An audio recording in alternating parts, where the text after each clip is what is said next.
ओम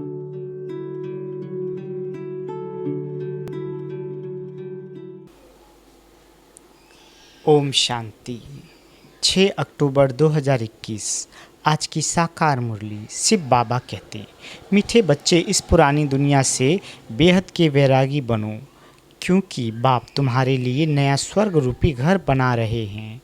प्रश्न, इस अविनाशी रुद्र यज्ञ में किन किन बातों के कारण ही विघ्न पड़ते हैं? उत्तर, यह शिव बाबा का रचा हुआ अविनाशी रुद्र यज्ञ है। इसमें तुम मनुष्य से देवता बनने के लिए पवित्र बनते हो, भक्ति आदि छोड़ते हो, इस कारण विघ्न पड़ते हैं। लोग कहते हैं शांति हो, विनाश न हो, और बाप ने यह रुद्र ज्ञान यज्ञ रचा ही है पुरानी दुनिया के विनाश के लिए। इसके बाद ही शांति की दुनिया आएगी। ओम शांति। बाबा कहते, ओम शांति का अर्थ बाप ने बच्चों को समझाया है। अहम आत्मा का स्वधर्म है शांत। शांति धाम में जाने के लिए कोई पुरुषार्थ नहीं करना पड़ता है। आत्मा स्वयं शांत स्वरूप शांति धाम में रहने वाली है। यहाँ थोड़े समय के लिए शांत रह सकते हैं। आत्मा कहती है, मेरी कर्मेंद्रियों का बाजा थक गया है, मैं अपने स्वधर्म में टिक जाता हूँ, शरीर से अलग हो जाता हूँ, परंतु कर्म तो करना ही है। शांति में कहाँ तक बैठे रहेंगे? आत्मा कहती है, मैं शांति देश की रहवासी हूँ, सिर्फ यहाँ शरीर में आने से मैं टाकी बना हूँ। अहम आत्मा ममत शरीर है। आत्मा ही पतित और पावन बनती है। आत्मा पतित बनती है तो शरीर भी पतित बनता है, क्योंकि सतयुग में 5 तत्व भी सतो प्रधान होते हैं। यहाँ 5 तत्व तमो प्रधान है। सोने में खाद पड़ने से सोना पतित बन जाता है, फिर उनको साफ करने के लिए आग में डाला जाता है।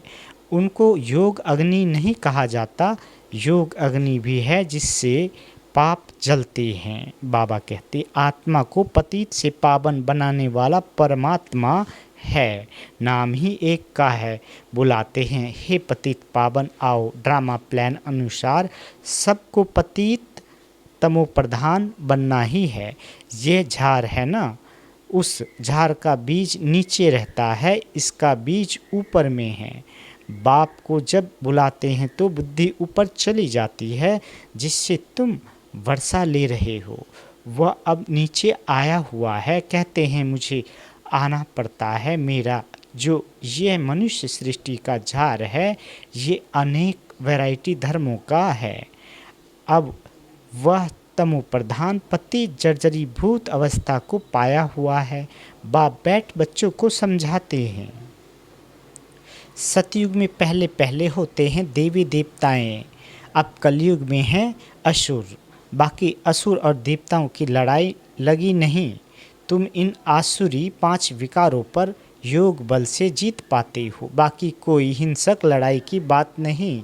बाबा कहते, तुम कोई भी प्रकार की हिंसा नहीं करते हो। तुम किसी को हाथ भी नहीं लगाएंगे। तुम डबल अहिंसक हो। काम कटारी चलाना यह तो सबसे बड़ा पाप है। बाप कहते हैं, ये काम कटारी आदि मध्य अंत दुख देती है। विकार में नहीं जाना है। देवताओं के आगे महिमा गाते हैं, आप सर्वगुण संपन्न संपूर्ण निर्विकारी आत्मा इन ऑर्गन्स द्वारा जानती है। कहते हैं कि हम पतित बन गए हैं तो जरूर कब पावन थे। जो कहते हैं हम पतित बने हैं, बुलाते भी हैं, हे पतित पावन आओ। जब पावन है तब कोई बुलाते ही नहीं। उनको स्वर्ग कहा जाता है। यहाँ तो साधु संत आदि कितनी धुन लगाते हैं, पतित पावन सीताराम। जहाँ भी जाओ गाते रहते हैं। बाप समझाते हैं कि सारी दुनिया पतित है। रावण राज है ना, रावण को जलाते हैं, परंतु उनका राज कब से शुरू किसको पता नहीं है। ढेर की ढेर भक्ति मार्ग की सामग्री है। कोई क्या करते। सन्यासी भी कितने योग सिखाते हैं। वास्तव में योग किसी को कहा जाता है, ये कोई को पता नहीं है। बाबा कहते, ये भी किसी का दोष नहीं है। ये ड्रामा बनाया है। जब तक मैं ना आऊं उन्हों को अपना पार्ट बजाना है। ज्ञान और भक्ति, ज्ञान है दिन, सतयुग त्रेता भक्ति है रात, द्वापर कलयुग फिर है वैराग्य। पुरानी दुनिया से वैराग, ये है बेहद का वैराग। बाबा कहते उन्हों का है हद का वैराग, तुम जानते हो। ये पुरानी दुनिया अब ख़त्म होने वाली है, नया घर बनाते हैं तो पुराने से वैराग हो जाता है। देखो बेहद का बाप कैसा है, तुमको स्वर्ग रूपी घर बनाकर देता है। स्वर्ग है नई दुनिया, नरक है पुरानी दुनिया, नई सो पुरानी सो फिर नई बनती है। नई दुनिया की आयु कितनी है ये किसी को पता नहीं है। अभी पुरानी दुनिया में रह हम नई बनाते हैं, पुराने कब्रिस्तान पर हम परिस्तान बनाएंगे, यही जमुना का कंठा होगा, इस पर महल बनेंगे, यही दहली जमुना नदी पर होगी। बाकी ये जो दिखाते हैं पांडवों के किले थे, ये सब ड्रामा प्लान अनुसार जरूर फिर भी बनेंगे। बाबा कहते जैसे तुम यज्ञ तप दान आदि करते होंगे, ये फिर भी करना होगा। पहले शिव की भक्ति करते हो, फर्स्ट क्लास मंदिर बनाते हो, उनको अव्यभिचारी भक्ति कहा जाता है। अब तुम ज्ञान मार्ग में हो, यह है अव्यभिचारी ज्ञान। एक ही शिव बाबा से तुम सुनते हो, जिसकी पहले तुमने भक्ति की, उस समय कोई और धर्म होते नहीं, उस समय तुम बहुत सुखी रहते हो। देवता धर्म बहुत सुख देने वाला है, नाम लेने से मुख मीठा हो जाता है। तुम एक बाप से घी ज्ञान सुनते हो, बाप कहते हैं और कोई से तुम मत सुनो, यह है तुम्हारा अव्यभिचारी ज्ञान। बेहद बाप के तुम बने हो, बाप से ही वर्षा मिलेगा, नंबर वार पुरुषार्थ अनुसार। बाप थोड़े ही समय के लिए साकार में आया हुआ है, कहते हैं मुझे तुम बच्चों को ही ज्ञान देना है, मेरा ये स्थायी शरीर नहीं है, मैं इसमें प्रवेश करता हूँ। शिव जयंती से फिर झट गीता जयंती हो जाती है, उनसे ज्ञान शुरू कर देते हैं। ये रूहानी विद्या सुप्रीम रूह दे रहे हैं। पानी की बात नहीं, पानी को थोड़े ही ज्ञान कहेंगे, पतित से पावन ज्ञान से बनेंगे, पानी से थोड़े ही पावन बनेंगे। नदियाँ तो सारी दुनिया में है ही, ये तो ज्ञान सागर बाप आते हैं, इसमें प्रवेश कर नॉलेज सुनाते हैं। यहाँ ऊपर गौमुख है पर जाते हैं, वास्तव में गौमुख तुम चैतन्य में हो, तुम्हारे मुख से ज्ञान अमृत निकलता है। गौ से तो दूध मिलता है, पानी की तो बात ही नहीं। ये सब कुछ बाप बैठ समझाते हैं, जो सबका सदगति दाता है, अब सभी दुर्गति में पड़े हैं। आगे तुम नहीं जानते थे तो रावण को क्यों जलाते हैं, अब तुम जानते हो। बेहद का दशहरा होने वाला है, ये सारी दुनिया वेट टापू है, रावण का राज सारी सृष्टि पर है। जो शास्त्रों में है बंदर सेना थी, बंदरों ने पुल बनाई, ये सब है दंत कथाएं, भक्ति आदि चलती है। पहले होती है अव्यभिचारी भक्ति, फिर व्यभिचारी भक्ति, दशहरा, राखी बंधन सब अभी के ही त्यौहार है। बाबा कहते शिव जयंती के बाद होती है कृष्ण जयंती, अभी कृष्णपुरी स्थापन हो रही है। आज है कंसपुरी, कल होगी कृष्णपुरी। कंस आसुरी संप्रदाय को कहा जाता है, पांडव और कौरवों की लड़ाई है नहीं, कृष्ण का जन्म है सतयुग में, वह है फर्स्ट प्रिंस। स्कूल में पढ़ने जाता है, जब बड़ा होता है तो राजगद्दी पर बैठता है। महिमा सारी शिव बाबा की है, जो पतितों को पावन बनाने वाला है। बाकी ये रास लीला आदि यह तो आपस में खुशी मनाते होंगे, बाकी कृष्ण किसी को ज्ञान सुनाए ये कैसे हो सकता है। बाबा कहते हैं किसी को मना नहीं करनी है कि भक्ति नहीं करो, आपे ही छूट जाती है।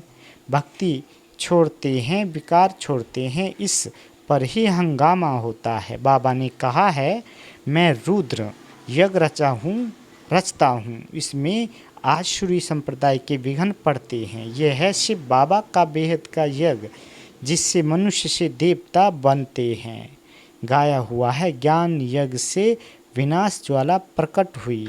जब पुरानी दुनिया का विनाश हो तब तुम नई दुनिया में राज करेंगे। लोग कहते हैं, हम कहते शांति हो, ये बीके कहते विनाश हो। ज्ञान न समझने के कारण ऐसा बोलते हैं।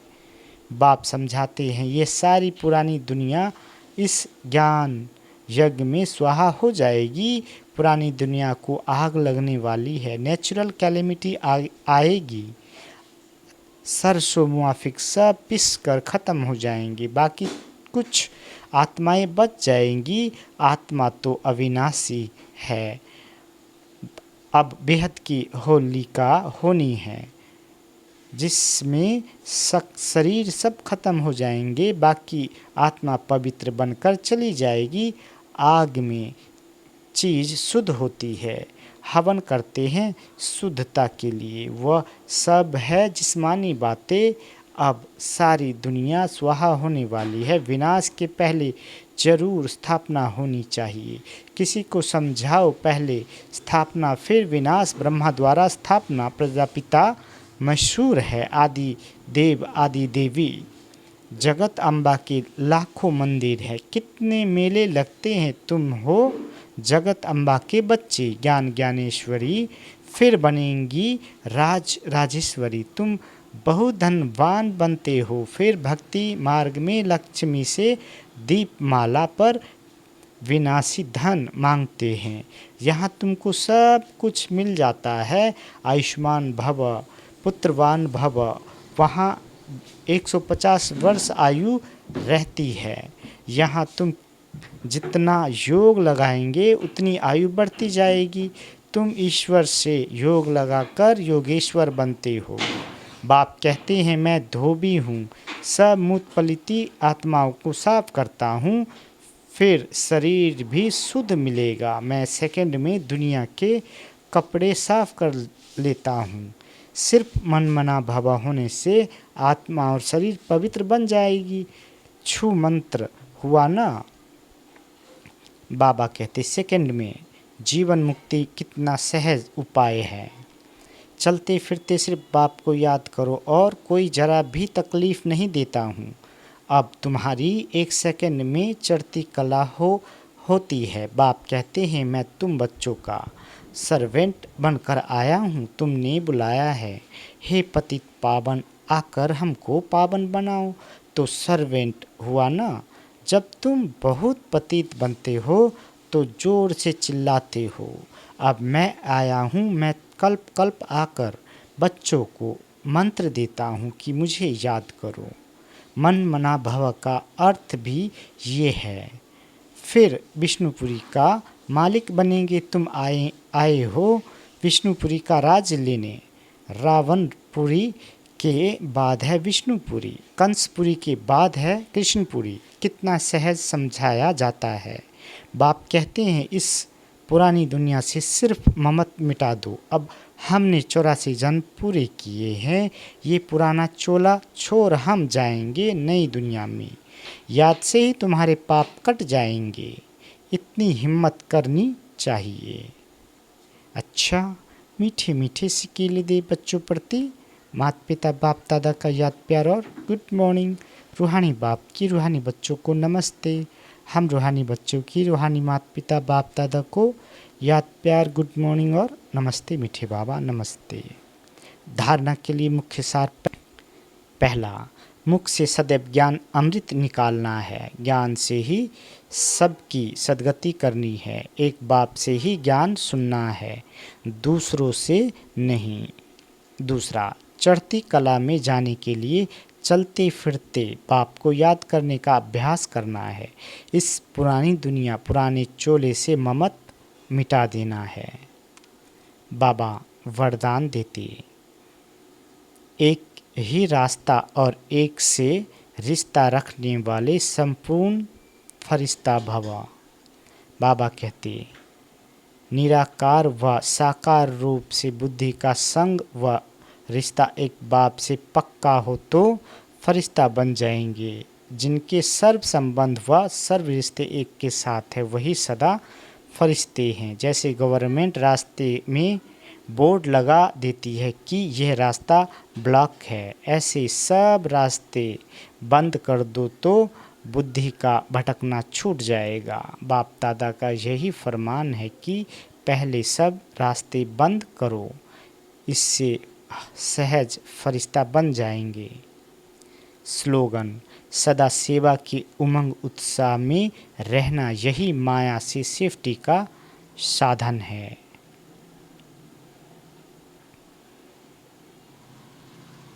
मातेश्वरी जी के अनमोल महावाक्य।